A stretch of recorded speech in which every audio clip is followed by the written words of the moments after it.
if they can come for your livelihood, if they can tell you to stop seeing your family, if they can tell you to stay indoors, and they can force themselves on you in all these different aspects of your life, it's only a matter of time until they come for your money. Banks are not safe. They're just not. We saw what happened. I mean, even in Europe, not just in the States. Even when USDC depegged, it depegged because they had reserves with banks. The only solution was to move the money into Bitcoin and Ethereum. More than 90% of banks right now across the globe are all working on a central bank digital currency. As fast as they could bring about the vaccine passports is as fast as they will bring about a CBDC. Layah Heilpern, author, influencer, and truth teller, today shares with us why banks are in crisis, why your money is not safe, why Bitcoin, Ethereum, and crypto are the solution. We talk about the World Economic Forum, CBDCs, and an interesting Sam Bankman-Fried, Jeffrey Epstein connection. Without further ado, Layah, you got Andew Tate into Bitcoin, right? Oh my God. Oh God. I think if I said I did, I think he would kill me. I feel like he's smart enough to have gotten in it way before me. But you were talking to him about Bitcoin like way before, first of all, anybody was talking to Andew Tate, and certainly about Bitcoin.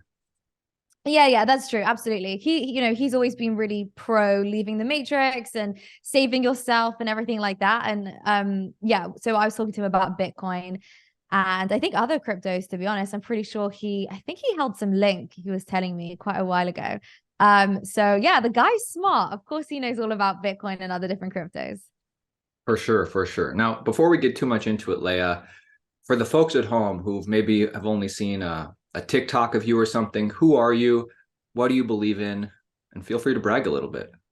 Sure. So a great question. I always trip when people ask me who I am. Okay. So author, I have a book called Undressing Bitcoin. I wrote that. That was fun. Content creator. So I have a Twitter, a YouTube, a TikTok, Instagram. And I'm a speaker as well. I speak at a lot of different conferences. I talk a lot on Fox News and GB News in the UK, done a bit of ABC News. And really, I just care so much about freedom and empowering people to save themselves in all aspects of their life, whether it's in terms of like their health, their fitness, their personal lives, their finances, whatever it is. I'm really pro freedom because I believe at a fundamental level, everything that we're taught in schools just is all incorrect and is all backwards. And I don't think it adds any value to how to become a successful, well-rounded individual in the real world. And so for me, I'm really keen on sort of breaking down everything that we're taught in school and, teaching something new. And I think ultimately everything starts with the money and the finances, which is why I'm really pro crypto, really pro Bitcoin. I talk a lot about the dangers of CBDCs. So ultimately it's about kind of rewiring everybody's brain and pushing for a better, more awake world. I hope that is a good explanation. Yeah, definitely. And it seems like the world is losing freedom. So never been a better time for you to start kind of talking about this, I would think. Yeah, it's a really interesting point because I was actually talking about this today on a Bitcoin Twitter Spaces. When the March 2020 COVID lockdown happened, I was saying if they can come for your livelihood, if they can tell you to stop seeing your family, if they can tell you to stay indoors, and they can force themselves on you in all these different aspects of your life, it's only a matter of time until they come for your money. And I actually received quite a lot of backlash, and this was in 2020, for supposedly using that as an opportunity to promote Bitcoin. And of course, just as I predicted, they ended up coming for your money. In Canada, Justin Trudeau literally blocked people's bank accounts because they wanted to protest their right to have freedom of movement, really, their right to their own body. And then they came for their money. And so absolutely, as the authorities continue to behave more tyrannical, then this message rings truer and truer. And so does the use case for Bitcoin. Yeah, in times of uncertainty and strife, they lock us down, or they came for the money in Canada's case, in the guise of, this is helpful. This is something that's good for you. But in the long run, it's not good for you, is your point of view, correct? Yeah, absolutely. I feel like they can't just come and take your money. They can't just say to you, you must stay at home. it has to be done under the guise of we're doing this to protect you. And everything is always like that, you know, whether it's with climate change. Like another prediction that I have is we'll see more lockdowns, but there'll be climate lockdowns, and that'll be done to protect you, of course, because, you know, it's very dangerous outside. The atmosphere is dangerous. We're also toxic. And so it's always done under the guise of we're doing this to protect you. You know, even all this weird stuff with the whole LGBTQ stuff, you know, where they're switching their genders and they're teaching the spirit of we're doing this to create a better world. It's all BS, you know, you just have to actually have a critical mind and not be so surface level about it. Like, what is the direct result of what is happening? Like, what are the long-term results of these supposed good rules that we're implementing? That's all you have to do. Just look at it and ask a question. It's always under the guise. And I think it was even Ronald Reagan who said when communism comes, or when authoritarianism comes, it will come wrapped in the flag, wrapped in the US flag. You know, it's a patriotic thing to do, to stay home and save lives, right? So that's always how it will come, is they're doing it to protect you. Yeah. So many different things we can go and talk about: climate change and further lockdowns, gender issues. But, you know, I guess one of the most recent things is the banking crisis in the US. We've seen the collapse of Silicon Valley Bank, Signature Bank, Silvergate. We have a banking crisis in America. Now, you talked about how they like to control you by basically, you know, keeping tight control over your money. So my question to you, Layah, is it safe to keep your money in a bank, do you think? Well, it's such an interesting question. I think the first point is that I don't believe Signature Bank were even insolvent at all. Nobody still really understands why the government shut them down. So is it safe to keep your money in a bank even when they're not insolvent? Well, that's the first red flag, because governments will just shut you down.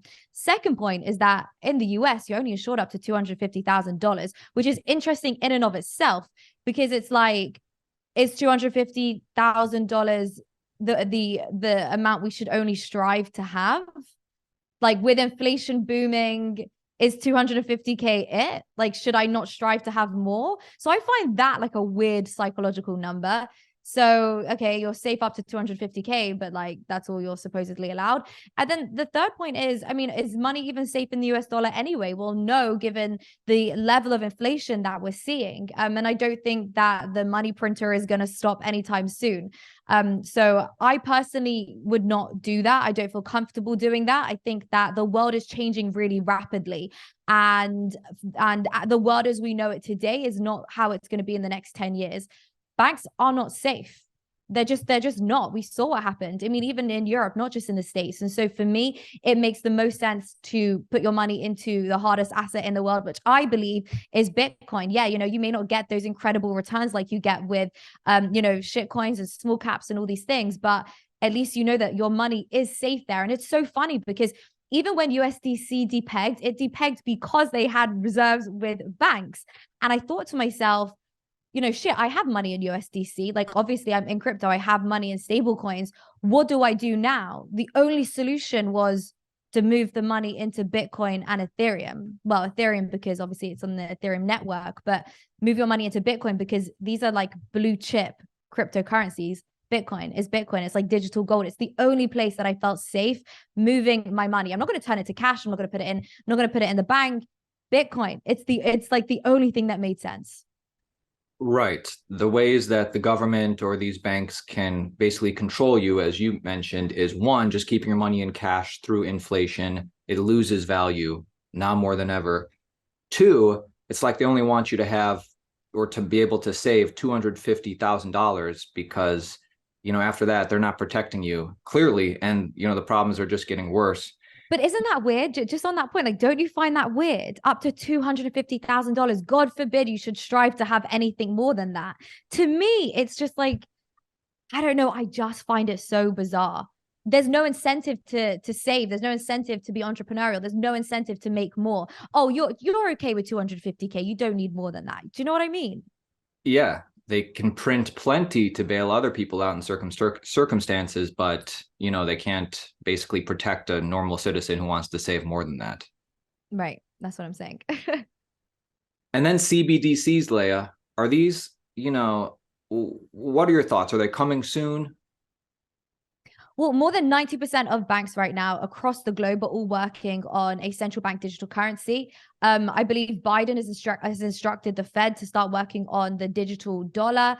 We've got politicians in the UK also pushing for a Brit coin. So it's coming. And, we are moving, like I said earlier, towards this new digital world, and we're moving there very rapidly. And so, governments, I don't blame them for wanting to implement a CBDC. Like, they need to, in order to continue being at the forefront of innovation, in order to make sure that their country continues to be at the forefront of innovation. But does that mean that I like them? No. And I think they're coming extremely soon. I say as fast as they could bring about the vaccine passports is as fast as they will bring about a CBDC. It's obvious, and they have to. It's inevitable.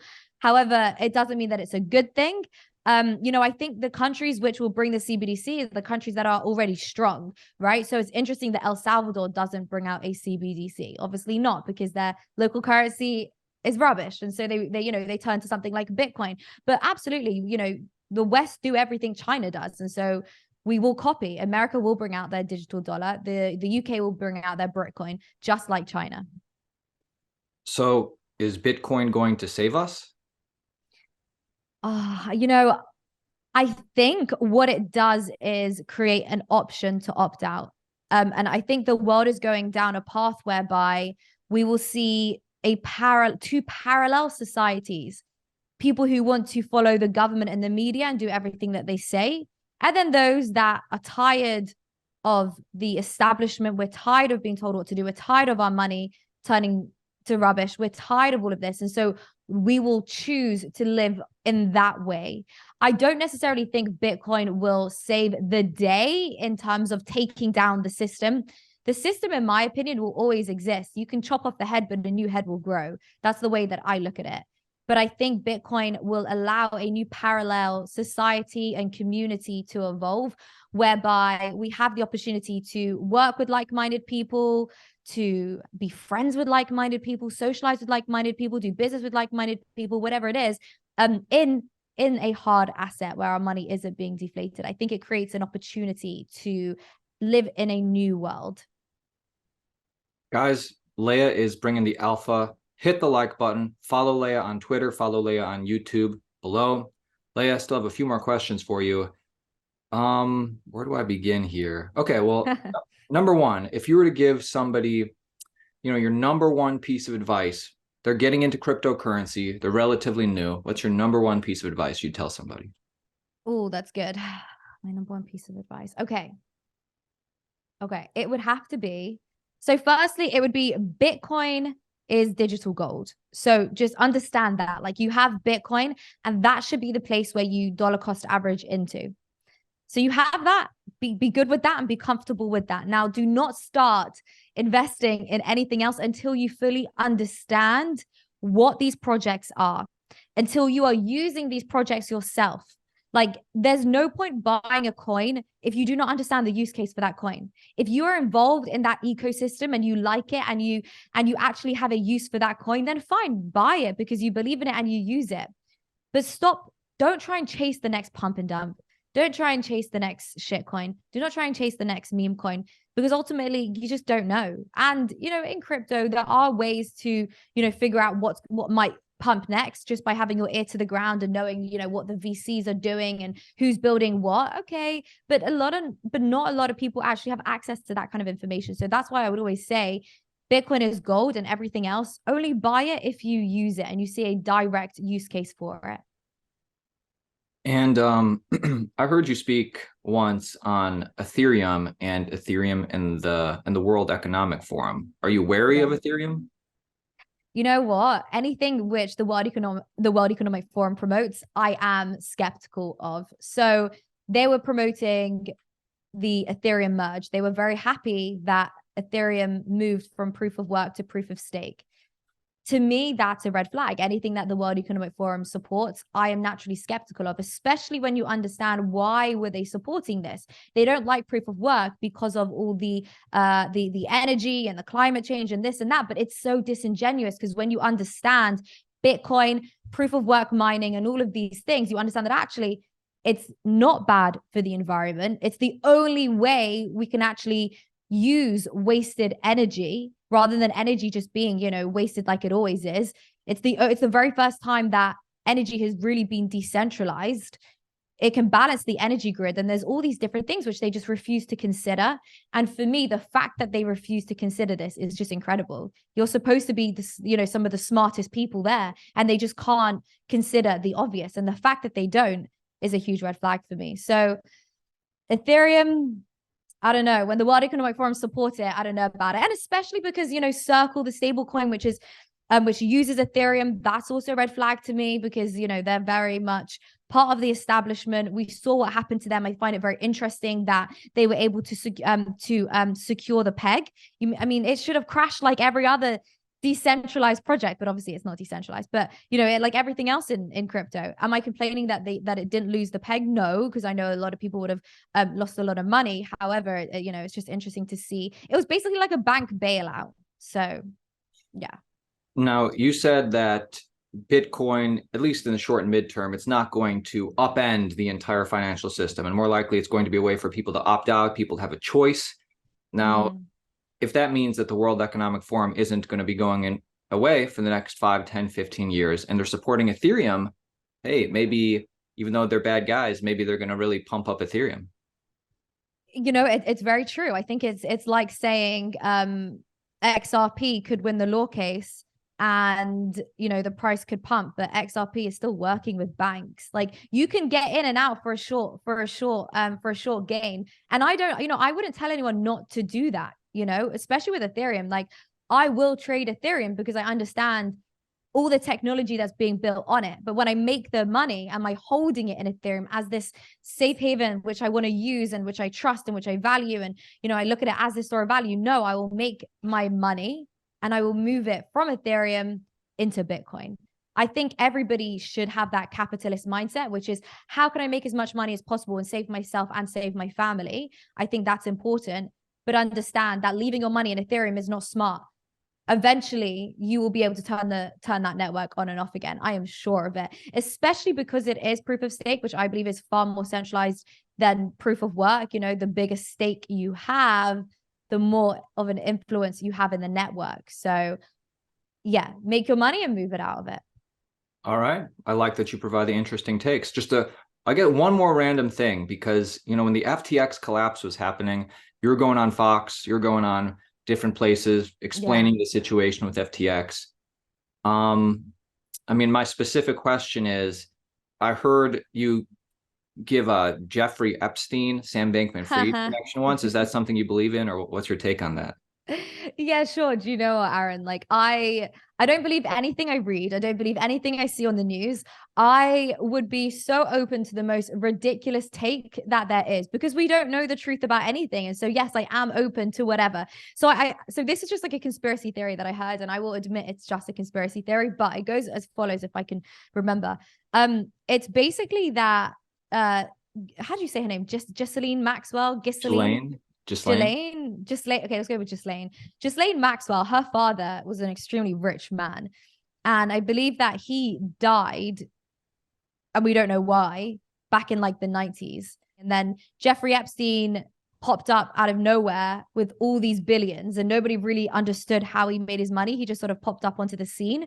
And obviously he was with Mr. Maxwell's daughter. So the idea is the money was like, I think actually his fortune disappeared. I think that's what it is. That's what I'm missing as well. He died, his fortune disappeared. It was moved somewhere. Nobody knows where it was moved. And then this Epstein man pops up with the daughter, and suddenly has all these billions, and no one knows how he made his money. He then mysteriously dies, and who pops up? Sam Bankman-Fried, with all these billions, supposedly made it by arbitrage trading Bitcoin between Japan and America in 3 years, $9 million, which I think personally is just impossible. And so where is this money going? Where is this money coming from? I think SBF was definitely the establishment. I think they threw him under the bus as FTX collapsed.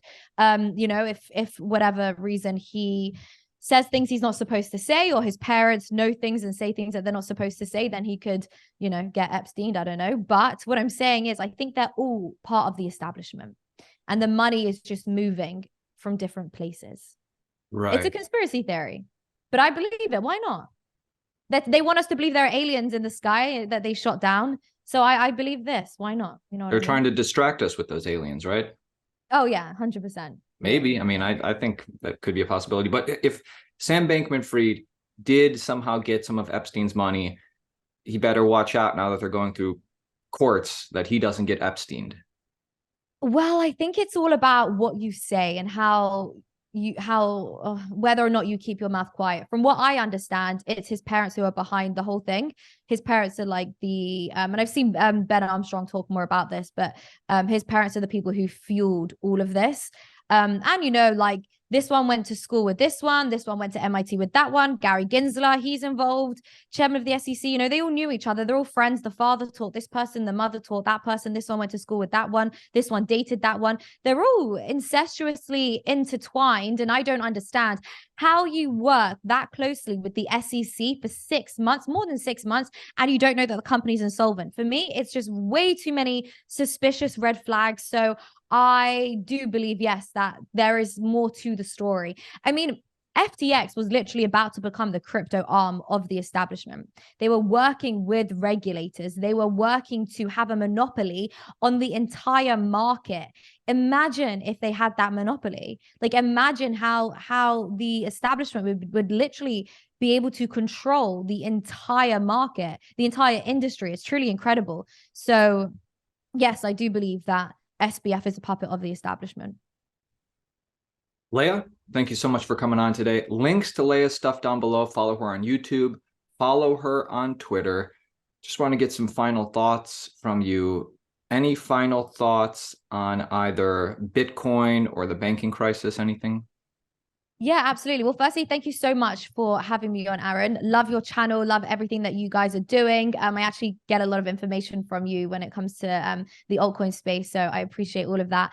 In terms of final thoughts, I just encourage people to come over to my YouTube, check it out. We try and have some of the hottest conversations that a lot of people are very afraid of having. We do end up having some things taken down, but we end up re-uploading it, putting, the beeps in there. So making sure that the algorithm doesn't take us down. But ultimately, just push forward with freedom, save yourself, ditch the 9 to 5, and try and make money from anywhere in the world. I think becoming time and location independent is one of the most important things. And that's what, I talk about on my YouTube and my Twitter. So yeah, please come forward and check it out. I love it. Thank you so much. Thanks for having me.